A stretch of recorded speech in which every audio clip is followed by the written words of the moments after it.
कोई मुझे हैक क्यों करेगा और किसी को मेरी वेबसाइट हैक करके क्या मिलेगा? एग्जैक्टली इस तरीके के क्वेश्चन आपके दिमाग में बहुत ज्यादा आते हैं।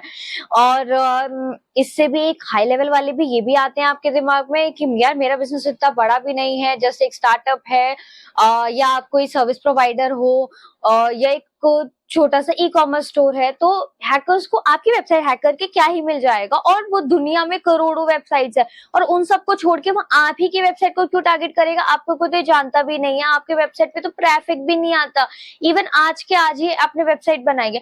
ऐसे ढेर सारे क्वेश्चंस आते हैं आपके दिमाग में, और मुझे पता है जब मैंने शुरुआत करी थी ना, तो मेरे दिमाग में भी ऐसे क्वेश्चंस आते थे, बट मैंने धीरे धीरे एक्सप्लोर करना शुरू किया। तो मैं अपने रिसर्च से आपको ये बहुत सारी चीजें शेयर करने वाली हूँ, ठीक है?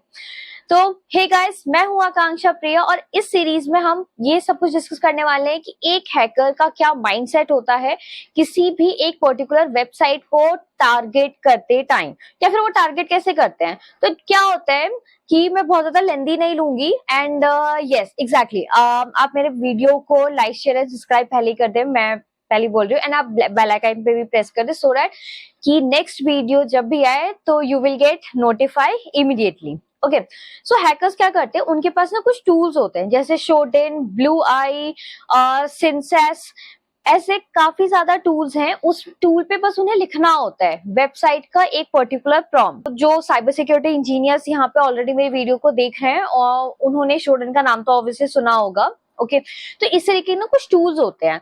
हैकर्स टारगेट एक पर्टिकुलर इंडिविजुअल की वेबसाइट को नहीं करते, या xyz.com या abc.com, वो नहीं करते, वो टारगेट करते हैं एक्सपोज्ड वल्नरेबिलिटी को।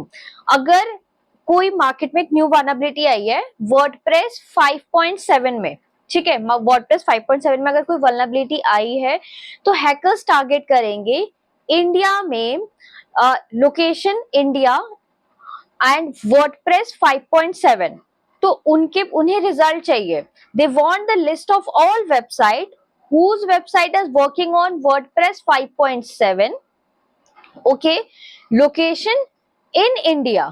तो इंडिया में जितने भी लोग हैं जिनका 5.7 वर्डप्रेस पे वर्क कर रहा है, उन वेबसाइट्स को वो टारगेट करते हैं। ओके, उनके पास पूरी लिस्ट होती है, और अगर आपकी वेबसाइट वर्डप्रेस 5.7 या किसी भी ऐसे वर्जन पे वर्क कर रही होगी, ओके, तो आप भी उस लिस्ट में आएंगे। और वो इंडिविजुअल टारगेट तो नहीं करते हैं, दे उनके पास हैवी टूल्स होते हैं, हैवी रिसोर्सेज होते हैं, उस पे वो brute force attack directly try करते हैं। अब वेबसाइट करना है उन्हें एक्सप्लॉइट, तो वो कैसे करेंगे? वेबसाइट एक्सप्लॉइट करने के लिए यूजर नेम पासवर्ड जो सबसे पहला स्टेप होता है। तो यूजर नेम पासवर्ड तो बहुत सारे आप लोग तो बहुत सारे ऐसे भी होंगे जो यार default user name and password आप यूज करते हो। ओके, तो अगर आप user name and password by default given आप अगर वो यूज कर रहे हैं, तो उनके लिए कितना ज्यादा आसान हो जाएगा, उनको ब्रूट फोर्स अटैक करना भी नहीं पड़ेगा।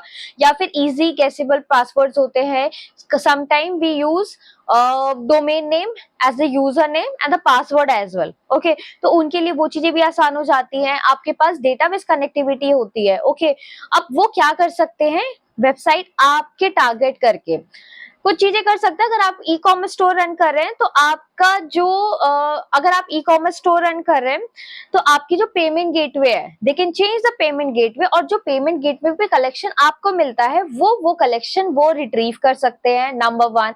नंबर 2, कस्टमर के सामने आपकी गुडविल कम करने के लिए वो कुछ ऐसे लिंक्स एम्बेड कर सकते हैं आपकी वेबसाइट में, क्योंकि देखो एडमिन आईडी एंड पासवर्ड तो उन्हें मिल चुका है, अब वो जो चाहे वो करे आपके वेबसाइट में। अब वो कुछ भी कर सकते, लेकिन डायरेक्टली कुछ लिंक में वो अनवांटेड या एम्बैरेसिंग वेबसाइट्स को वो लिंक कर सकते हैं, कि ताकि आपके जो कस्टमर्स आए और आपके वेबसाइट को लिंक करे, तो वो डायरेक्टली वो पेज कहाँ रीडायरेक्ट करेगा, किसी अनवांटेड या फिर एम्बैरेसिंग वेबसाइट्स पे वो टारगेट कर सकता है। Apart from that what they can do, just think of it, बहुत सारे ऑप्शंस हैं यहाँ पे। Apart from this they can just use your user name and ID, वो आपकी वेबसाइट को पूरा ब्लॉक कर देंगे। वेबसाइट को अगर आपके पास बैकअप अवेलेबल नहीं है, तो what they can do, they can retrieve your website, and आपका बिजनेस कैसे वर्क करेगा। आपका जो बिजनेस है नॉर्मली, वो क्या पता आपका जो बिजनेस है वो डायरेक्टली वेबसाइट पे वर्क कर रहा है। ओके, और अगर वो वेबसाइट ही नहीं चल रही है, तो how the business will work, you have to think on this. ठीक है, तो इन चीजों से बचने के लिए हम क्या कर सकते हैं, सबसे पहला पॉइंट, आपको हमेशा अपने पूरे वेबसाइट को अपडेट रखना है, चाहे आप किस भी चल रहे हैं, आप वर्डप्रेस चला रहे हो, आप जुमला चला रहे हो और डोरोपल चला रहे हो, आप कस्टम कोडिंग यूज कर रहे हो, anything whatever the thing you are using, आपको सारे प्लगइन, सारे वेबसाइट्स को, अपनी पूरी वेबसाइट को जो जो अपडेट अवेलेबल है सब कुछ अपडेट करके रखना है, ठीक है। क्योंकि अगर अपडेट नहीं है तो वो वल्नरेबल है, और वल्नरेबल होता है इसका मतलब वो एक तरीके का क्राउन ज्वेल है हैकर्स के लिए। Second thing, you have always have to use hard password, at least 32 words या 32 लेटर्स का पासवर्ड तो होना ही चाहिए। अगर इससे कम होता है तो ब्रूट फोर्स करने में हैकर्स को बहुत ज्यादा आसानी होगी, और अगर आप वही 8 डिजिट 7 या 8 या 8 डिजिट का अगर आप पासवर्ड यूज कर रहे हैं तो you are just allowing hackers to get enter in your website. आप रेगुलर बैकअप्स क्रिएट करें अपने वेबसाइट की, ठीक है। और आप और क्या चीजें कर सकते हैं, आप कुछ अपने डेटाबेस को सिक्योर रखें, कुछ ऐसी इंफॉर्मेशन अपने वेबसाइट पे ना छोड़े, या ऐसी सर्विसेज ऑन ना रखें जो वर्क में ना हो। सो आज के लिए इतना ही, मिलते हैं नेक्स्ट वीडियो में, और नेक्स्ट वीडियो में हम और भी ज्यादा इंटरेस्टिंग चीजें डिस्कस करेंगे कि हैकर्स का माइंडसेट क्या होता है, या फिर आपके बिजनेस को वो कैसे इफेक्ट कर सकते हैं। और भी ज्यादा डिटेल जानना चाहते हैं तो आप मेरे वेबसाइट BTech Insight पे विजिट कर सकते हैं, nakankshapriya.com पे भी विजिट कर सकते हैं।